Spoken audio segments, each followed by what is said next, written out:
Para com isso. Eu te falei, isso não é fora de aviso, não que eu te falei. Amarrar é igual traça, viu? Mulher de saia, ela traça. Tá bom? Palhaçada. Quer parar com isso, brother? Ela tá de bobeira porque acha que eu não vou trabalhar até tarde, meu irmão. Mas é claro, essa semana eu trabalhei até tarde 3 vezes, chegou em casa 3 da manhã, cheio de marca de batom, aí depois falou que ia pro futebol, chegou com uma calcinha dentro do bolso, aí depois falou, não perdi minha aliança porque eu não podia usar no trabalho. Para, brother, tu é minha mãe. Isso mesmo. Eu sei que foi, eu sei que foi, tem que jogar o armário pra ela, e vou te falar mais, se tem animal aqui não é traça não, é aranha nova. Sacanagem comigo, sacanagem comigo. Sacanagem.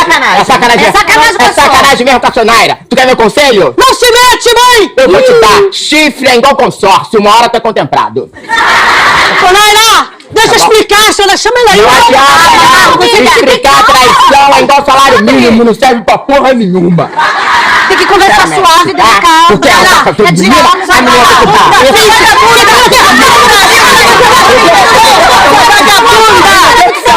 Pelo amor de Deus, eu não gosto. Sonaira, eu tô te botando chifre, irmão. Eu sei que chifre dói, eu não ia fazer isso com você. Dói mesmo, mas se colocar com jeitinho, vai. Olha só, eu vou levar tudo da nossa casa. Não, isso tu não vai levar não, tudo tu não vai levar não. E o ventilador de teto é meu, aquele colchão de mola quem comprou fui eu, aliás, só com calão por causa da tua bunda. É verdade. Olha só, quase, cara, não tem problema, eu não ligo pra nada. Aí tu não tá mal, gente, tô com gravidez de risco.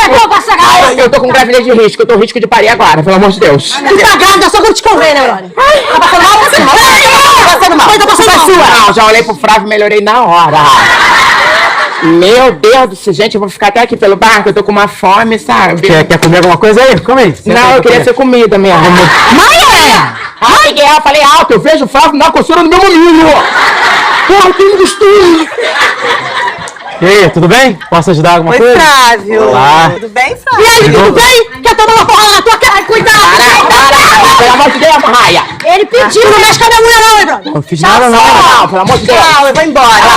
Polícia, pessoal. Sonaira! Você não me merece, viu? Eu não te mereço, mas eu te quero pra caraca, Maria! Sonaira! Sonaira não tem coração, caraca, mãe! Eu sou homem-formiga, ele é um Hulk, cara, não tem condição nenhuma!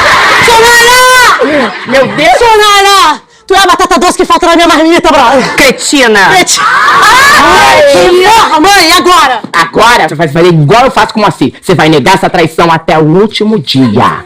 E vou te falar, eu vou lá dentro, hein? Mas eu volto, porque eu sou igual o bumerangue do Insta. E quando eu voltar, eu vou fazer uma live contigo e no ao vivo a minha churrasca pega fogo. Que nojo!